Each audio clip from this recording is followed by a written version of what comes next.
Hey guys, Brockshield here. In this video, we're exploring the Hearthglen section and the upper part of the Western Plaguelands.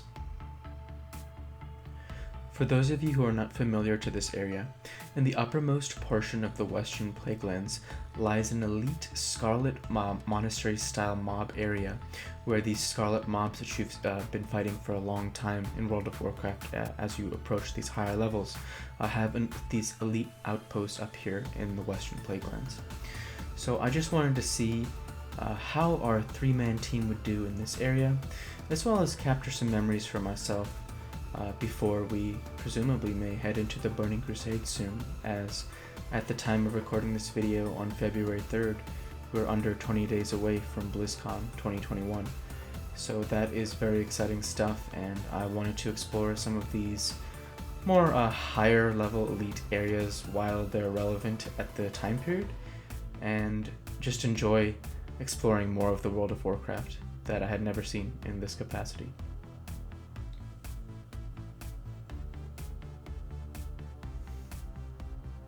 You see this High Protector Lorik here is actually the first named mob we'll face in this area.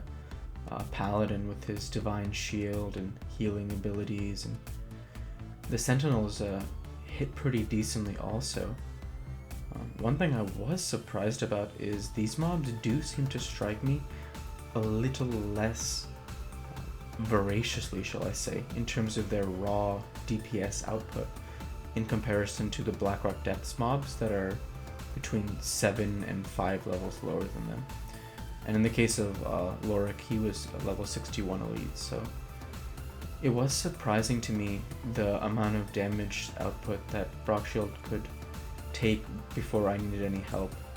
And for what I mean by that is when I would pull mobs in Blackrock Depths solo, if you pull this amount of mobs in Blackrock Depths, for some reason it feels like they hit you harder than these higher level mobs. And I can't find a reason why, but most likely it could be due to the overall strength of the BRD dungeon as arguably the greatest dungeon in classic World of Warcraft.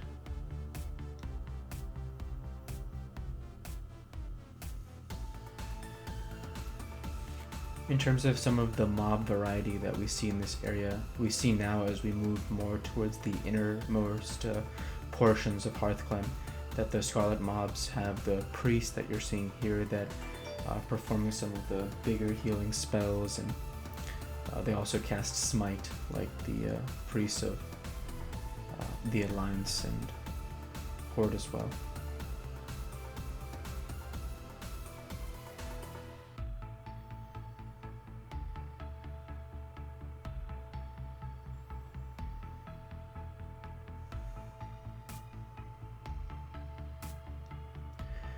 One thing that was noticeable in this area is the mob pathback makes it a little difficult sometimes to gather bigger groups of mobs while you're mounted up on your charger in this case.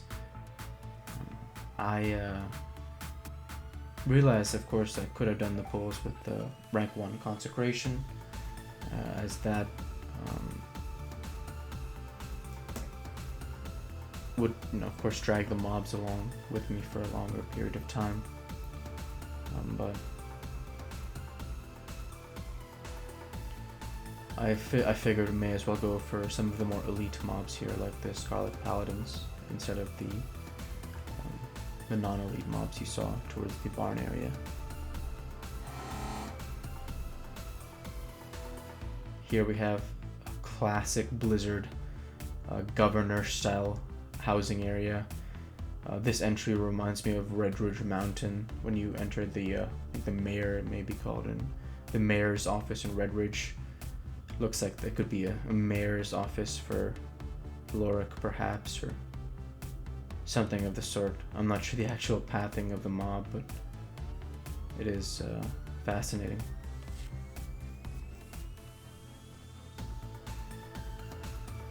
Another thing I really liked about the three-man team we have here is that we do have the DPS to bring down these healers. And I say that is so nice because I know for sure if it was just Brockshield, or even Brockshield and Daenerys, I'm not sure we would have the DPS. But with a mage AoE from Parmenion in addition to Hurricane and Consecration, along with the other reflect damage from Thorns, Retribution Aura, etc. It really does add up to a lot. So it was nice to see that even the priests and the paladins cannot out-heal the DPS from our combination.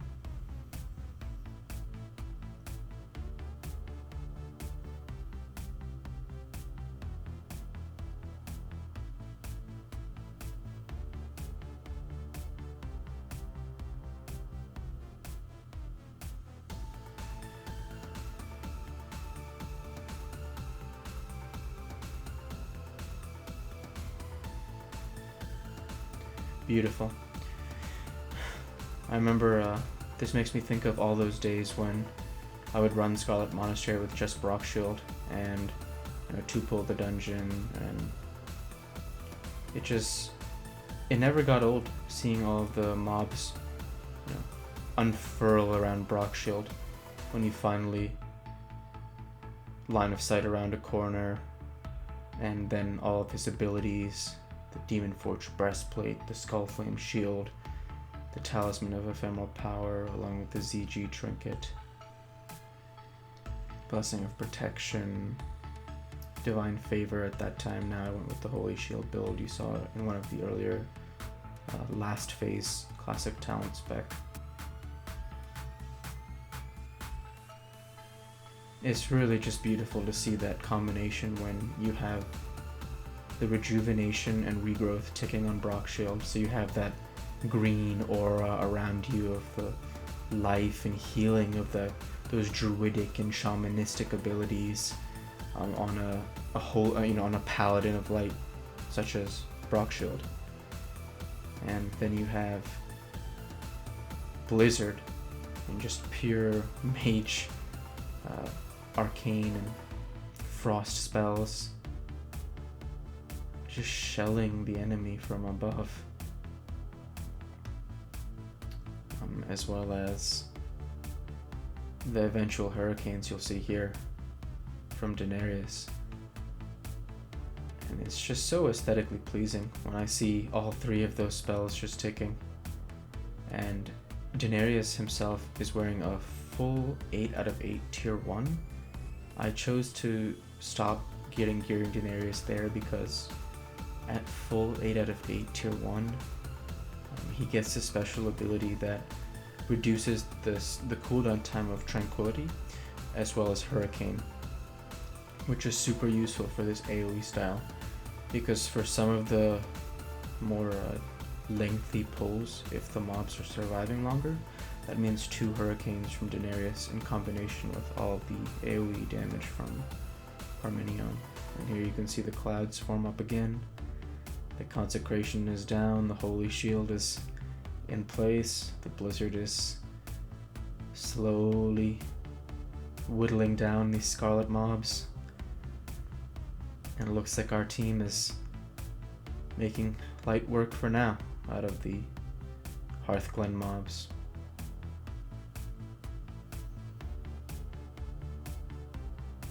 And I always like to, try and take each pull,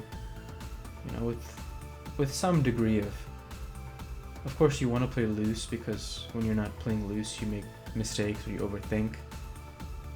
At the same time, I try and make a conscious effort of making sure that go through the fundamental steps we talk about, like getting aggro with Brock Shield first, then healing, then do the DPS. I don't need to skip any steps, right? Seems the wisest decision.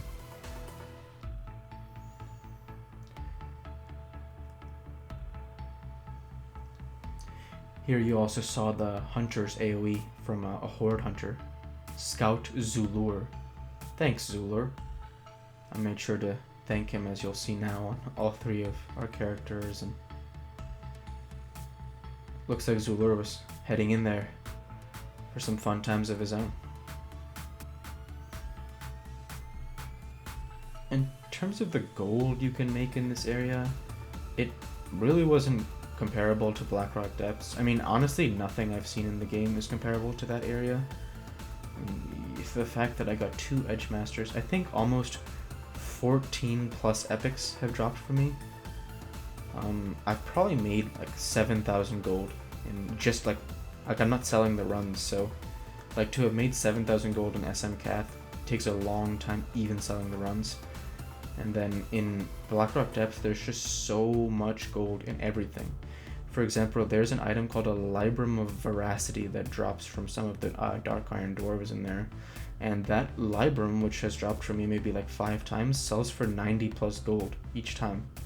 So those epics like Bloodrazor, those Dark Iron Scraps, like the core of elements we have now with Nax, the Elemental Fires, all of that stuff, it all adds up. And as a result, just the sheer raw gold you get from the upper echelon level dungeons, because again I'm getting only Runecloth instead of any sort of Mage Weave or Silk, it does add up significantly. And it just goes to show how valuable the team chemistry we have between these 3 characters is, because for example, like if you just ran like triple rogue, it wouldn't produce this output. So it's really nice to see each of the characters play their niche and play their role and have that symbiotic relationship of just how beautiful it is to see those triple AoEs and HOTS rolling at the same time.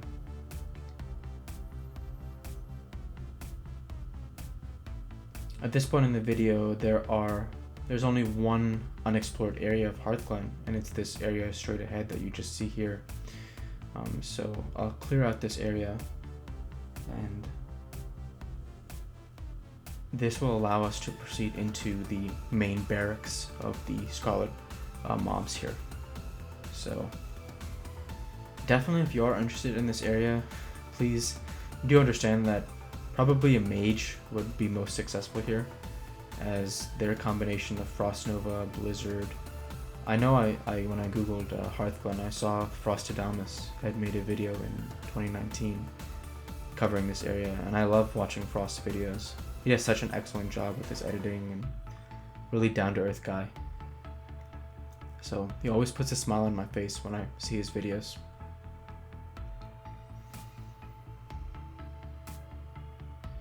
So here we're getting some more newer named mobs, Scarlet Cavaliers, and the same Paladins and Sentinels, but they are leveling up a little bit higher, and we do have a little treat at the top of this area here. I did not know when I entered this area what would be waiting there. That's just some of the beauty of World of Warcraft, right? Is you just really don't know sometimes what awaits you in these zones. For example, one of the areas I really want to explore before Classic is done is Jadenar. So essentially in Felwood, there's a quest chain that needs you to go deep and dark into the depths of a fell cave that's been corrupted by the Satyr mobs in Jadenar, in Felwood. So when you enter that cave for the quest, you think the cave is like this barracks where it has a finite ending point, but I promise you not. I think the cave is literally 30 minutes deep, even if you have like the top DPS warriors and mages just, DPSing everything down. And I remember when I finished the quest leveling Brockshield, that there was even more further areas in Jadenar that were unexplored to me. And at that time I was like, man, I gotta get out of here alive. Like, these mobs are gonna spawn behind me. I don't want to get flanked on both sides. So I was thinking like, just play it smart and, take the gains I have and be grateful that the quest is done. But that just goes to show that the developers just have so many hidden gems in this world, and the game designers did such a fantastic job that that's exactly what, the kind of areas you like to explore, where there's still so much mystery that after 15 years, I actually don't know what's at the end of Jadenar, and I'd like to see it for myself with our 3-man group. So speaking of mystery, this was the mystery that I found waiting for me at the top of the barracks in Hearthglen, is Highlord Fordring. He's a level 63 elite, and I did Google this before attempting the fight because as a question mob, I Didn't know if he would have some ridiculous health pool, like he wasn't actually meant to be fought, right? Like some of the mobs, like if you just try to go into Stormwind or you try to go to Orgrimmar and you go for Thrall, you're not going to be able to do that with 3 people, right? You'll need a full 40-man raid to think about that stuff. So I just wanted to make sure in case, because here you see Highlord has healing abilities, significant damage. You can see here this is not going to be an easy fight. He just has a lot of abilities, health pool, and damage output by virtue of being just plain stronger. And you'll see he gets off another heal here, just prolonging the fight. Our character's mana is low.